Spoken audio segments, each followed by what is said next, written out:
mungkin pada saat saya memilih topik hyperspectral, itu saya agak gambling karena terminologi hyperspectral sendiri mungkin belum terlalu umum digunakan di Indonesia atau diketahui di komunitas-komunitas geoscientist di Indonesia, tapi cukup umum apabila kita berbicara dalam aspek remote sensing dan lain-lain. Untuk mengetahui secara lebih luas mengenai hyperspectral, saya akan menayangkan salah satu video, dan karena ini audionya cukup kencang, saya sarankan untuk audio di komputer teman-teman agak dikurangi sedikit sebelum saya mulai videonya. Durasinya hanya sekitar 2,5–3 menit. Hyperspectral imaging measures information across the electromagnetic spectrum. This technology is used mostly in the minerals, coal, and oil and gas industries. Hyperspectral imaging provides geophysicists, geologists, and exploration managers with a picture of the surface, and to a limited extent, subsurface geology of a surveyed area, so they can deduce what may be under the ground. Our eyes only see light, which is the visible band of the light spectrum. Many more bands of non-visible light exist to the left and right of the visible spectrum. This is called the electromagnetic spectrum and includes X-rays, radio waves, ultraviolet, and infrared radiation. Hyperspectral imaging divides regions of those spectra we can't see into many more bands and creates visible images from them. The Earth's surface is covered with a variety of materials, like soil, rocks, foliage, and water, all composed of different types of minerals and chemical compounds. These materials all reflect only a portion of the electromagnetic spectrum, and therefore can be identified by their unique electromagnetic signatures. Hyperspectral sensors scan the sunlight bouncing off the Earth's surface. By analysing vast portions of the spectrum contained within that sunlight, the composition of the region can be determined by comparing against known spectral signatures of different minerals and compounds. Hyperspectral technology uses passive sensors and hence only scans the available light bouncing off the surface of the targeted survey region. The sensors are usually mounted on either aeroplanes or low-orbit satellites that scan and record areas of the Earth's surface. Results from hyperspectral scans are compiled by computer software into data cubes. In conjunction with other imaging technologies, hyperspectral imaging can yield detailed information about what mineral types and resources may be found in the surveyed areas. Oke, jadi tadi adalah deskripsi singkat, tayangan singkat mengenai apa itu hyperspectral, dan pertanyaan mengenai kenapa hyperspectral itu cukup penting digunakan dalam teknologi eksplorasi mineral terutama adalah karena kemampuannya untuk mendeteksi mineral dan alterasi secara akurat, karena setiap material yang ada di bumi, baik itu benda padat, benda cair, itu memiliki sifat spektroskopi yang unik, atau bisa kita bandingkan seperti human fingerprint, di mana setiap individu manusia memiliki karakteristik fingerprint yang unik. Begitu pula halnya dengan mineral. Kalau di manusia kita kenal dengan fingerprint, apabila di mineral ataupun di bidang spektroskopi kita mengenalnya dengan istilah signature. Jadi semua material yang terdeteksi, baik itu secara langsung ataupun secara tidak langsung menggunakan spectral feature atau yang memiliki spectral feature, dapat kita petakan menggunakan hyperspectral kamera.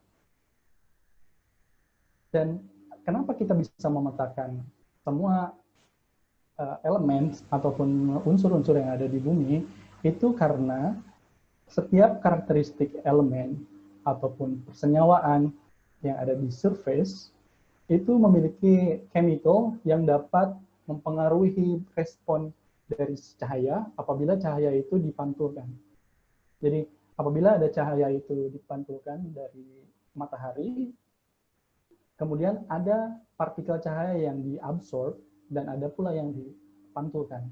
Dan spektrum cahaya yang dipantulkan oleh benda itulah yang ditangkap oleh spectral kamera sehingga menghasilkan spectral signature tadi. Dan untuk seminar kali ini mohon dihafalkan Mungkin hanya sedikit terminologi ataupun keyword yang penting. Yang pertama yaitu visible near infrared, yaitu panjang gelombang dari mulai 500 nanometer sampai 1000 nanometer. Dan short wave infrared, yaitu dari 1000 sampai 2500 nanometer. Dan gelombang yang lebih panjang tentunya ada yang diistilahkan dengan thermal infrared. Dan masing-masing domain seperti pada panjang gelombang sekitar 600 itu khas karakteristik untuk mangan. Dan contoh lainnya yaitu untuk panjang gelombang 1400 itu ada absorption yang khas yang disebabkan oleh adanya senyawa hidroksil. Dan kemudian untuk selanjutnya ada aluminium oxide, ada karbonat, dan juga magnesium hidroksil dan lain-lain seperti yang ada di gambar ini. Tidak perlu menghafalkan ini karena pada berjalannya waktu kita akan melihat bagaimana spectral signature ini dan dapat mengaitkan apakah suatu mineral itu memiliki absorption feature yang dipengaruhi oleh unsur aluminium kah atau magnesium kah atau karbonat dan lain-lain. Saya akan menjelaskan itu secara lebih detail pada slide berikutnya. Tapi sebelumnya saya ingin sedikit memberikan gambaran mengenai perbedaan antara RGB image ataupun image yang seperti kita kenal ketika kita menangkap foto dari handphone ataupun dari kamera digital, kita memiliki 3 band. 3 band itu artinya adalah ada satu band yang memiliki panjang gelombang warna merah, ada warna hijau, dan ada warna biru. Lain halnya dengan multispectral image, atau misalkan kalau kita familiar dengan istilah Landsat, satellite, ataupun Aster, ataupun Sentinel, Worldview, dan yang lain-lain, itu memiliki kategori multispectral image. Itu memiliki beberapa bands, ada yang dari mulai 5 sampai 14 jumlah bandsnya, dari mulai panjang gelombang merah, hijau, biru, kemudian ada visible infrared, ada thermal infrared, dan yang lain. Kelebihan dari hyperspectral yaitu dia memiliki continuous spectral. Jadi dia memiliki sekitar bahkan bisa lebih dari 300 bands. Dan setiap bands-nya memiliki karakteristik yang khas untuk mendeteksi fitur yang dapat diinterpretasikan menjadi suatu mineral tertentu. Itu perbedaan antara RGB imaging, multispectral image, dan hyperspectral image. Dan ada lagi perbedaan antara hyperspectral imaging dan non-imaging. Untuk rekan-rekan yang mungkin bekerja di dunia spektral geologi ataupun dunia tambang, mungkin pernah mendengar istilah Analytical Spectral Device ataupun ASD. Itu secara prinsip untuk spectral range-nya sama seperti hyperspectral imaging. Tapi perbedaannya adalah apabila ASD hanya merepresentasikan satu pixel yang terdiri dari berbagai macam bands, dari mulai 500 misalkan sampai 2500, satu pixelnya merepresentasikan ini. Kalau hyperspectral imaging, karena dia memiliki spektrum 3D, dan dia memiliki dimensi X, dimensi Y, dan dimensi Z, berarti ada sejumlah X dikali Y, pixel data, dikali jumlah bands yang ada di hyperspectral. Dan biasanya lebih dari 300. Dan itulah informasi yang bisa kita kaitkan atau kita relate dengan big data atau big image data. Seperti itu. Untuk penggunaannya, seperti diilustrasikan di video tadi, ada yang sifatnya diakuisisi dalam platform satellite, dan kebanyakan di low orbit satellite, seperti satelit Hyperion. Itu dia salah satunya adalah hyperspectral image. Namun sekarang proyeknya sudah di-terminate. Saya tidak begitu tahu kenapa alasannya. Yang kedua adalah aplikasi dari airborne imaging. Dan kelebihan dari airborne ini karena dia diterbangkan dalam flying height yang rendah ataupun elevasi yang cukup rendah, dalam durasi misalnya 1 km dari atas permukaan, itu bisa menghasilkan image yang detail, bahkan bisa sampai 10 cm. Dan saat ini banyak vendor-vendor yang juga menyediakan UAV hyperspectral imaging berbasis UAV. Jadi hyperspectral kameranya di attach di dalam UAV itu sendiri. Dan kemudian ada juga untuk ground measurement, dan juga ini yang aplikasi terbaru saat ini yang cukup sekarang populer, yaitu untuk drill core scanning untuk data-data pemboran. Khusus untuk tutorial atau seminar hari ini, kita akan membahas mengenai data yang diperoleh melalui airborne imaging. Tapi sebelum kita masuk ke dalam detail mengenai pemrosesan data hyperspektral, saya ingin mengilustrasikan bagaimana data spektral bisa dikaitkan dengan mineral mapping dan juga untuk menganalisis hidrothermal system. Jadi ini adalah satu gambar yang saya kutip dari SEAL itu pada tahun 2010, ditulis 2010. Ini mengilustrasikan adanya hidrothermal system di sistem porfiri dan juga sistem epithermal.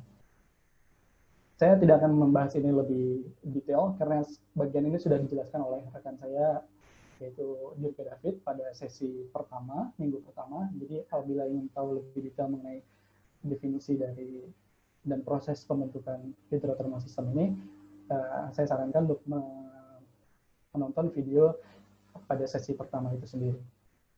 Tapi pada intinya adalah mapping mineral dan alterasi adalah kunci untuk discovery dari ore body.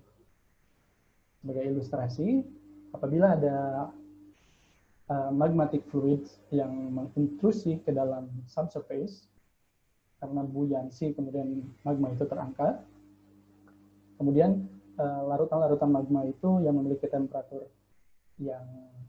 temperatur pembekuan yang tinggi akan diendapkan terlebih dahulu dan akan membentuk endapan porfiri. Dan apabila tekanan di sini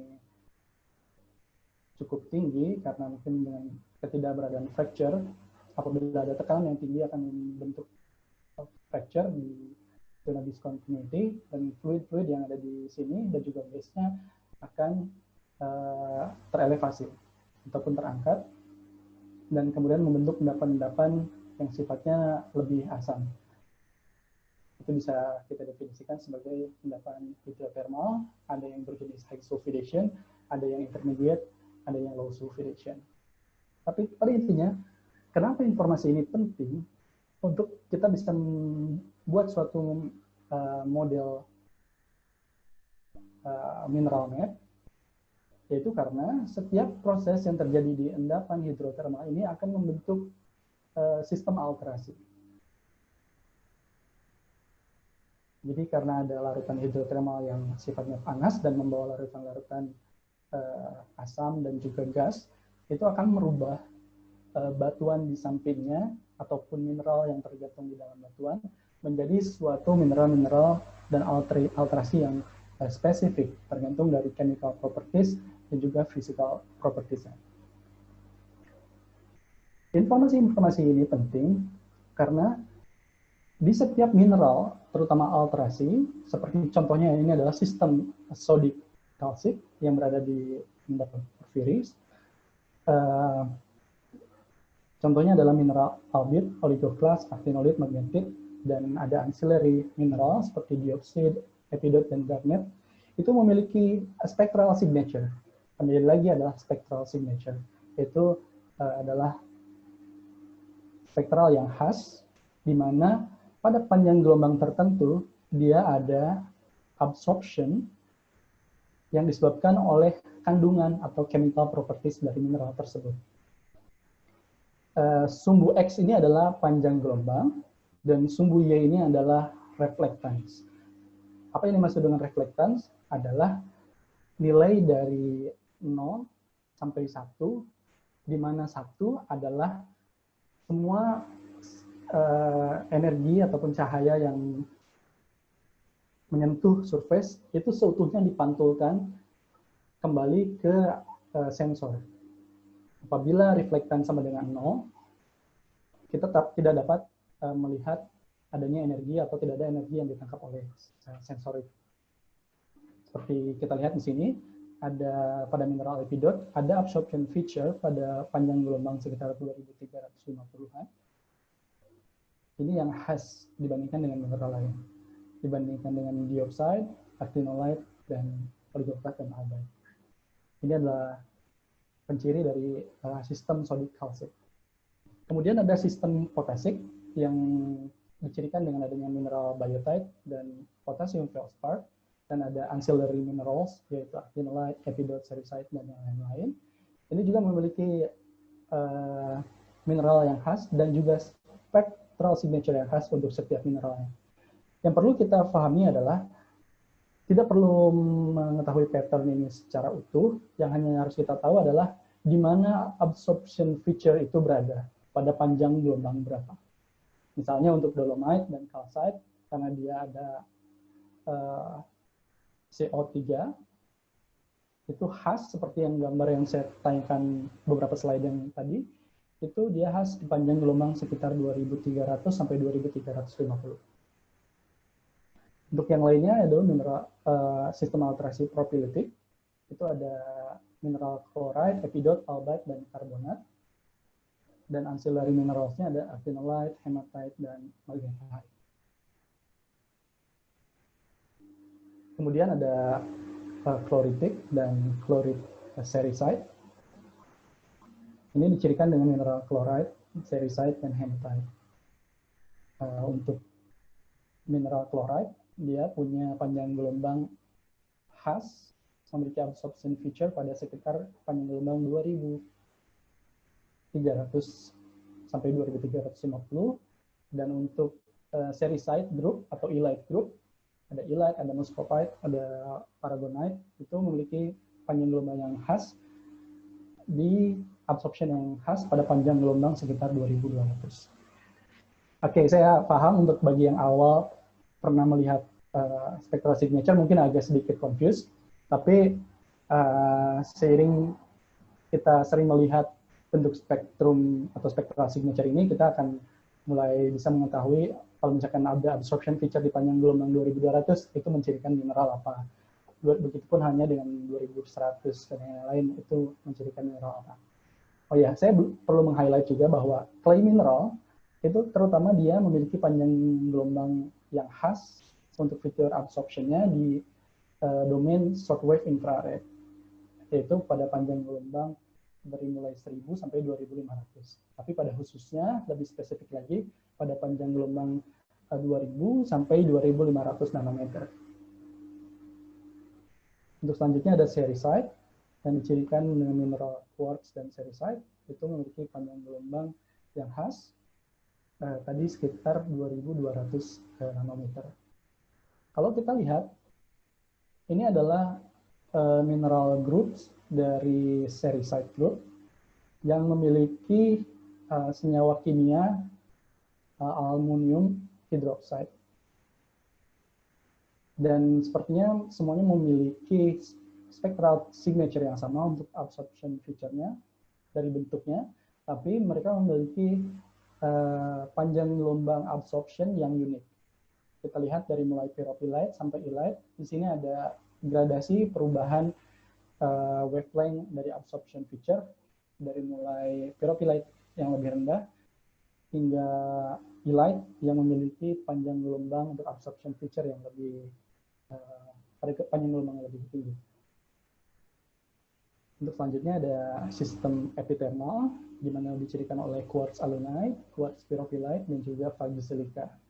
Untuk Fagicilica ini sifatnya lebih ke texture based, jadi tidak dapat dibedakan dalam aspek spektralnya dengan silika biasa. Tapi kalau kita melihat texture dari image ataupun dari hand specimen-nya, kita bisa dapat melihat dengan jelas bahwa di situ ada Fagi yang diakibatkan oleh pendinginan ataupun pelepasan gas.